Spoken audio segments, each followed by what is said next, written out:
Muy buenas noches amigos de Canal Foro Cívico, bienvenidos a tu canal. En el día de hoy tenemos un programa con una temática bien especial y que siempre ha sido de actualidad, como es el tema de la reforma a la justicia. En Colombia todo el mundo habla de reforma a la justicia y quizás muchísimas personas quieren una reforma a la justicia a su acomodo, a su interés. Entonces algunos plantean, por ejemplo, eliminar las cortes, plantean eliminar la JEP, la nueva Jurisdicción Especial para la Paz, dependiendo de la proximidad y si quieren verdad o no quieren verdad. Otros plantean otro tipo de reformas, pero el caso es que todo el mundo habla de las reformas. Como este es un programa no solo de carácter informativo, sino también formativo, porque es para la ciudadanía colombiana, vamos a comenzar por contarles un poquito acerca de cómo está estructurada la rama judicial, ¿sí? Cómo se está conformando. Y tenemos una invitada de muchos quilates, la doctora María Consuelo del Río, abogada, especialista en Derecho Penal y Derecho Público, y también quien se ha desempeñado en muchas instancias de la rama judicial precisamente. A ella la hemos invitado porque es una persona que ha vivido en carne propia las vicisitudes de la Administración de Justicia en Colombia. Bienvenida a Canal Foro Cívico, doctora. Muchísimas gracias, Alberto, por la invitación. Muy amable. Bien, doctora, a usted le queremos agradecer que nos haya dado este espacio y quería pedirle el favor pues que le contemos un poquito a la ciudadanía, porque este es un programa para la ciudadanía, ¿qué es la rama judicial y cómo está estructurada? Sí, señor, y empecemos por los tres poderes del Estado. Son tres ramas del poder público: la ejecutiva, la legislativa y la rama judicial, que deberían tener igual categoría e igual importancia. Deberían. En un sistema democrático, la rama judicial es la que se encarga de reparar los exabruptos de las otras dos ramas. Sin la justicia, sin la rama judicial, sin una rama judicial independiente, difícilmente un país pueda llamarse democrático. En este país está conformada por una jurisdicción ordinaria, de la que hay una alta corte, que es la Corte Suprema de Justicia, donde se conocen los asuntos penales, civiles, laborales. Y debajo de esa estructura pues están los tribunales correspondientes y los jueces penales, civiles, laborales, etc. Está la jurisdicción de lo contencioso administrativo, también representada en una alta corte, que es el Consejo de Estado, que atiende todo lo relacionado con los asuntos entre ciudadanos y el Estado. Cuando el Estado falla, entonces uno puede mandar al Estado. Cuando uno es servidor del Estado, entonces uno puede dirigirse al Estado en petición de asuntos laborales, temas electorales, etcétera, son los que conoce lo contencioso administrativo. Debajo del Consejo de Estado pues está también los tribunales administrativos y los jueces administrativos. Es una jurisdicción muy especializada, menos grande en lo cuantitativo que la jurisdicción ordinaria.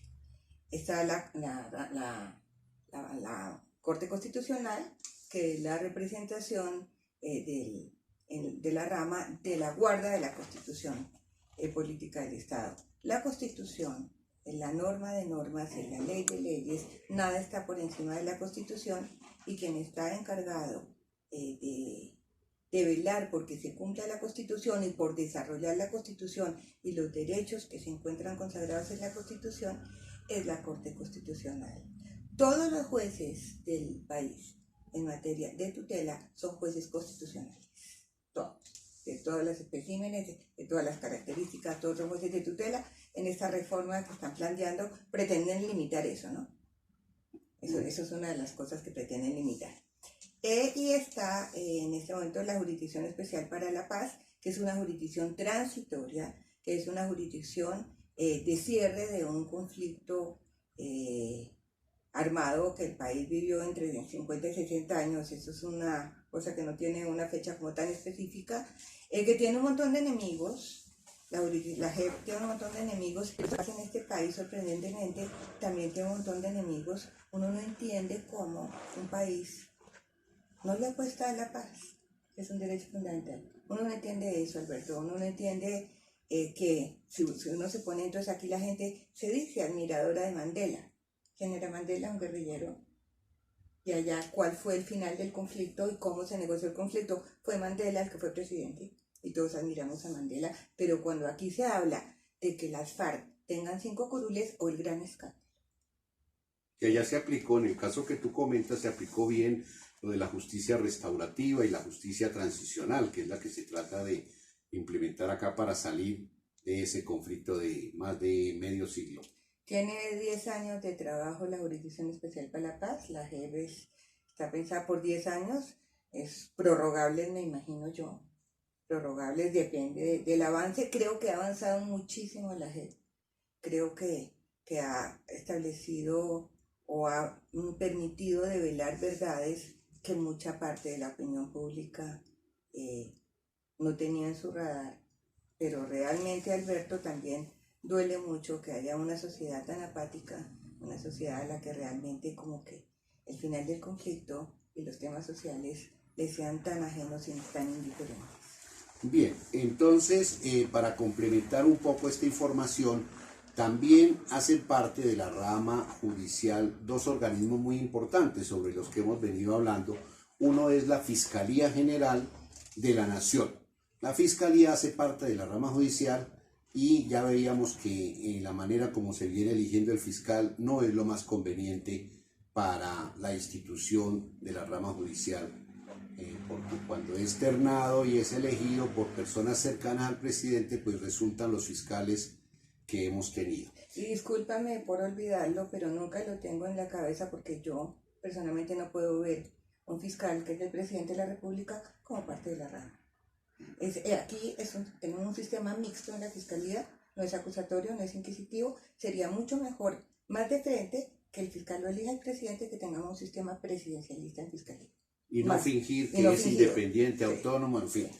Correcto. Y hay otro organismo que se llama, este organismo sí es un verdadero adefesio, construido en el 91, pero muy mal construido, que se llama el Consejo Superior de la Judicatura. Solo en Colombia se le ocurre a alguien decir que un órgano de administración es manejado por magistrados, que las decisiones las toman magistrados. ¿Cómo ves tú eso, Consuelo? Yo trabajé en el Consejo Superior. Yo fui magistrado auxiliar del Consejo Superior. Creo que el Consejo, bueno, y tenía 2 salas en ese momento, que eran la administrativa y la jurisdiccional disciplinaria. Yo trabajé en la segunda, en la jurisdiccional. Hoy el Consejo Superior es solamente la sala administrativa, después de la reforma del 2015, en la que de una de las tantas reformas, en la que decidieron eliminar la sala jurisdiccional disciplinaria por considerar que no había garantía de imparcialidad con los magistrados por su origen político. Y la reemplazaron por la Comisión de Disciplina Judicial que acaban de nombrar. ¿Que la nombra el Congreso también? Sí, la nombra el Congreso. Pues es muy chistoso, la nombra el Congreso y 3 de los 7 magistrados son ternados por el presidente, los otros por el Consejo Superior. Es decir, explíquenme cuál fue el cambio. El cambio no existe y la gente que nombraron, con 2 excepciones, por supuesto no puedo dar nombres, pero con 2 excepciones, son un montón de personas, 2 excepciones que son de gente que conoce la rama y que conoce el derecho, pero de resto usted lo que ve ahí son recomendados políticos, gente que no tiene ninguna trayectoria en este asunto, pero que van a ser los jueces de los jueces. No me disculpo por haber olvidado el Consejo Superior, porque tú me preguntaste la estructura de la rama y eso es como sí, una cosa que... es que particularmente es uno de los temas que me interesa tratar. El de la comisión. Listo. Bueno, uno de los organismos que nadie ha sabido explicar cómo funciona o cómo no funciona en la rama judicial es el Consejo Superior de la Judicatura. Cuéntanos, Consuelo, un poco de qué es el Consejo Superior de la Judicatura, cómo ha funcionado o cómo no ha funcionado. Bueno, el Consejo Superior es un organismo creado por la Constitución del 91.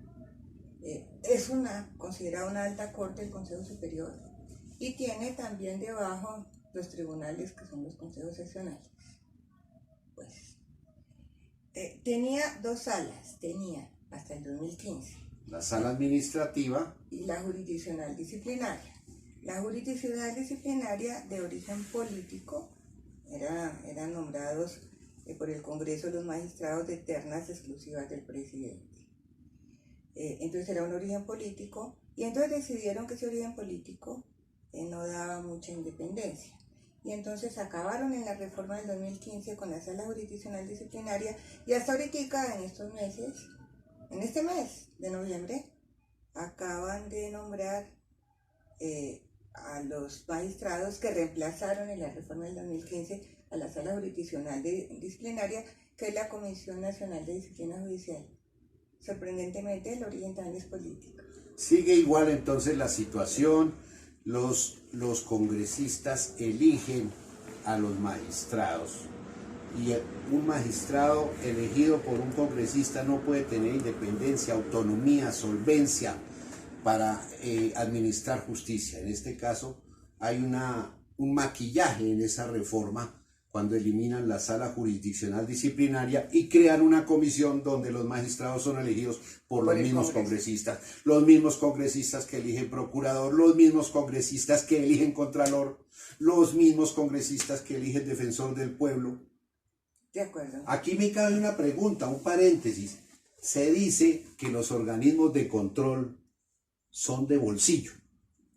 ¿Estos magistrados elegidos por el Congreso de la República no serán también de bolsillo? No lo sé, no puedo responder eso porque también tengo sobre eso una mirada personal. Hay gente que es independiente, independientemente de su origen. Es decir, que el origen sea político, pues sí, resta autonomía, pero el talante de las personas siempre hay que tenerlo en cuenta. Hay gente que nació con rodilleras. Perfecto, sí, correcto. Vamos a ir un poco con preguntas cortas. María Consuelo, ¿cuáles reformas, 2 o 3 reformas concretas, algo que tú crees que necesita la rama judicial? Independencia. ¿Cómo se lograría eso? Eficacia. Mira, aquí cuando se habla de reforma a la justicia, se habla siempre pensando en la estructura, en la parte estructural, los jueces, los magistrados, entonces ampliamos los requisitos, o no los ampliamos. Creo que se trata de acercar la justicia al ciudadano común, que el ciudadano recobre la credibilidad que alguna vez, antes de que tú y yo naciéramos, tuvo la justicia. Y la cercanía de los ciudadanos a la administración, ¿no? Sí, que puedan acceder, el acceso a la justicia es clave. Y como está en la estructura de la administración de justicia, pues no hay un acceso sencillo. Que sea eficaz. ¿Por qué se toma la gente la justicia por propia mano?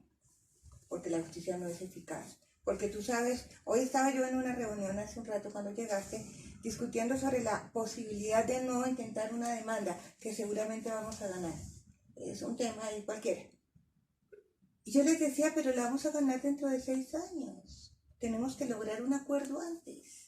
Porque dentro de 6 años ya no nos sirve. Tenemos todo el derecho. ¿Para qué nos sirve la justicia en 6, en 10, en 20 años? Esa falta de eficacia de la justicia siempre en las reformas, entre comillas, a la justicia la solucionan creando más jueces, pero nunca mirando procedimientos. Aquí, entre más enredado sea el procedimiento, como el que la gente es más feliz, ¿no? Los congresistas son más felices. A mí me impresiona mucho temas como la Ley 80, que no es un tema muy de la rama, sino de la construcción. Entre más se enreden y más metan decretos reglamentarios, más felices son todos. Y resulta que eso lo que hace es generar mayor corrupción. Eso pasa en la rama, ¿no? A propósito de este aspecto de la corrupción, en Colombia se habla, pero no pasa nada, del cartel de la toga. ¿Qué es esto del cartel de la toga? Pues mire, fueron unos magistrados que llegaron en un gobierno anterior, postulados y muy de la mano de ese gobierno anterior tras anterior, de un gobierno de hace 10 años, un poco más de 10 años, un gobierno largo que bueno. Y se tomaron bastante de la rama. Hay un poco de personajes de esos magistrados que son magistrados tanto de la Corte Constitucional, en que uno terminó con un resultado sorprendente en la Comisión de Acusaciones, donde nunca pasa nada, pero con él pasó, y de otros de la Corte Suprema de Justicia que estaban traficando providencias para favorecer a personajes del gobierno.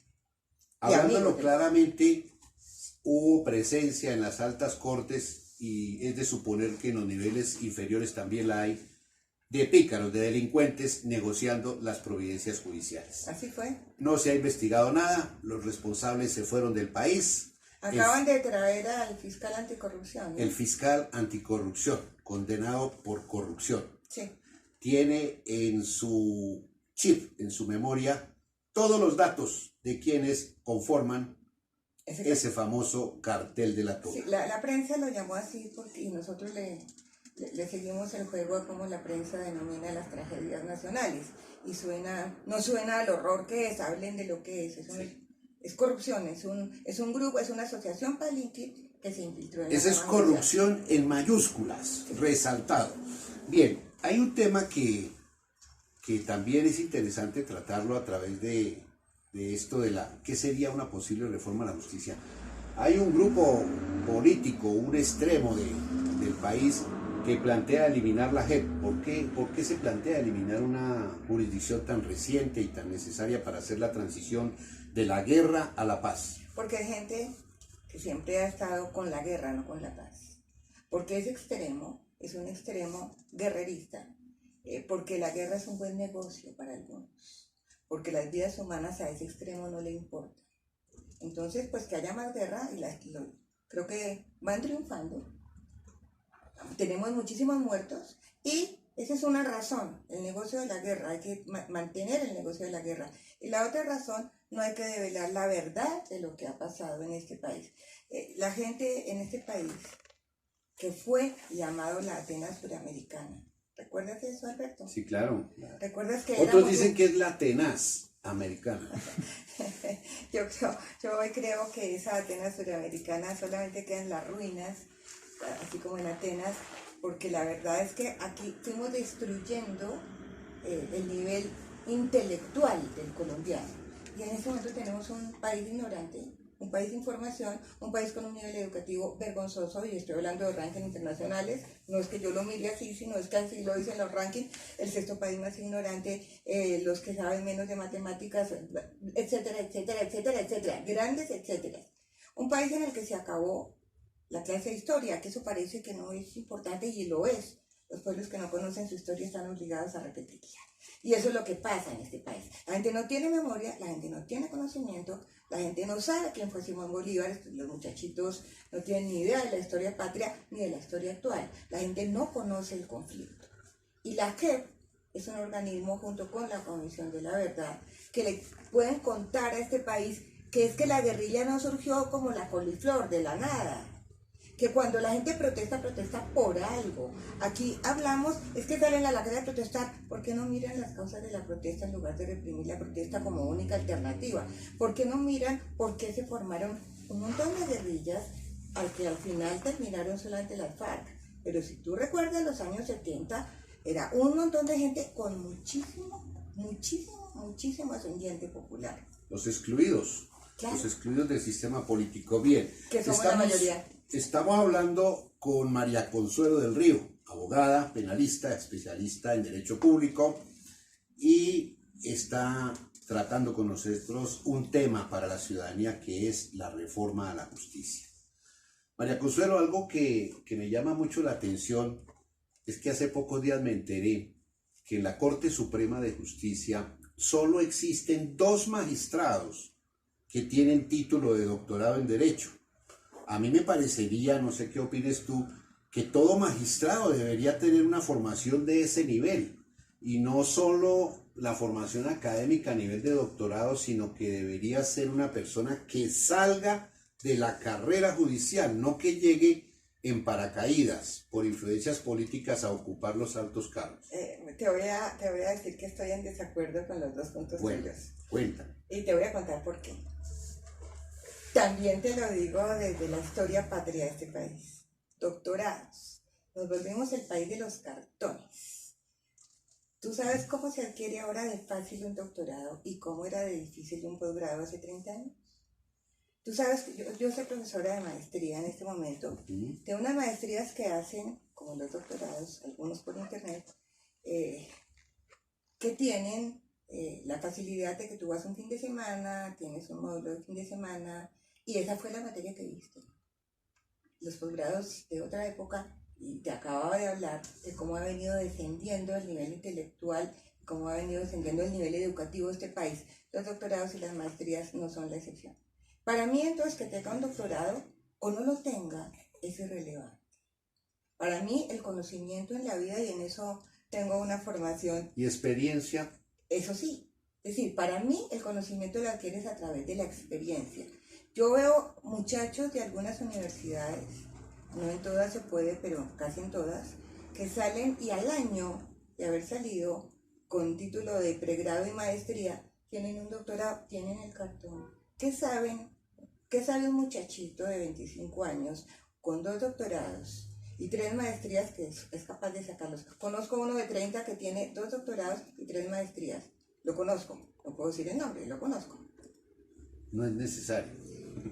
¿Para qué? Es decir, ¿qué experiencia podría tener ese muchacho que yo conozco para ser magistrado de la Corte? Ninguna.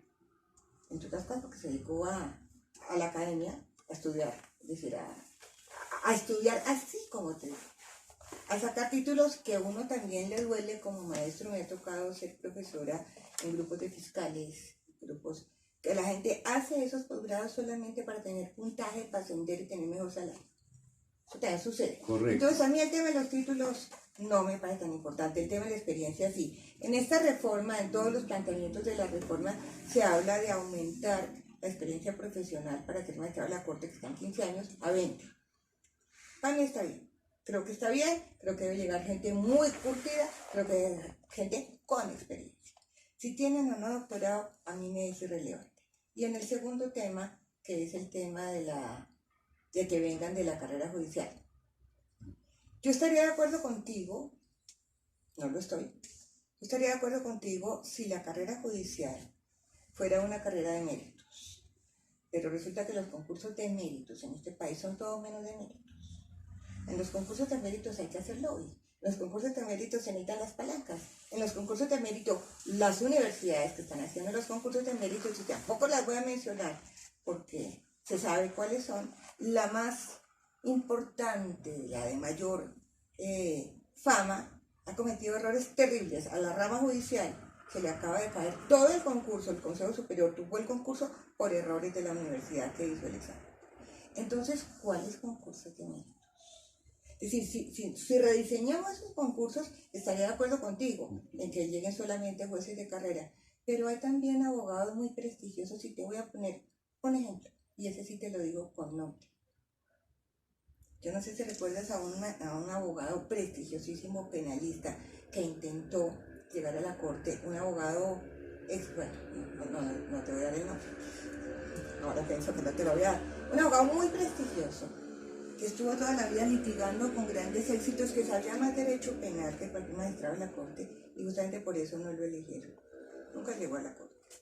Sabía demasiado de derecho. Sabía demasiado. Muy bien, María Consuelo, para cerrar esta entrevista sobre la reforma a la justicia, que obviamente se queda corta porque es un tema muy amplio, muy grande, ¿qué mensaje le darías tú a los ciudadanos? Porque Canal Foro Cívico es el canal de la ciudadanía, de la gente del común. ¿Qué mensaje de esperanza o qué puede esperar el pueblo colombiano acerca de este aparato judicial, de estos 3 poderes que se encuentran entrelazados, amarrados, amangualados para manejar el poder público? ¿Qué esperanza le podemos dar a la ciudadanía? ¿Cuál sería el papel de la ciudadanía para que algún día la rama judicial funcione adecuadamente? Querido Alberto, tú tienes la respuesta en las actividades que desarrollas. El tema en este país, con la rama y con todo, es que la gente se empodere de lo público. Es la participación ciudadana, es el ejercicio responsable del control ciudadano al poder público. Los ciudadanos tienen múltiples posibilidades legales de participar. No, aquí se entiende que la participación es solamente la participación electoral, y eso es perfectamente inexacto y equivocado. Hay un montón de maneras de participar, de proyectos que hacer y de presión social. La gente tiene que organizarse. La gente no puede seguir apática esperando. Si no tenemos redes sociales, sino las redes de Twitter y Facebook, sino redes de ciudadanos organizados, exigiendo derechos, este país no cambia. Entonces para mí es la participación y la organización. Bien amigos, por eso nos hemos declarado como un canal no solo informativo, sino formativo de análisis y de propuestas. Necesitamos construir una ciudadanía activa, una democracia orgánica, real. Dejar de lado la democracia formal, porque las elecciones no son democracia. Hay mucha cosa más. La democracia es un estilo de vida en el cual obviamente los ciudadanos son los que deciden y los que construyen una verdadera democracia. Muchísimas gracias, María Consuelo. Muchísimas gracias, Alberto. Es entre todos esto.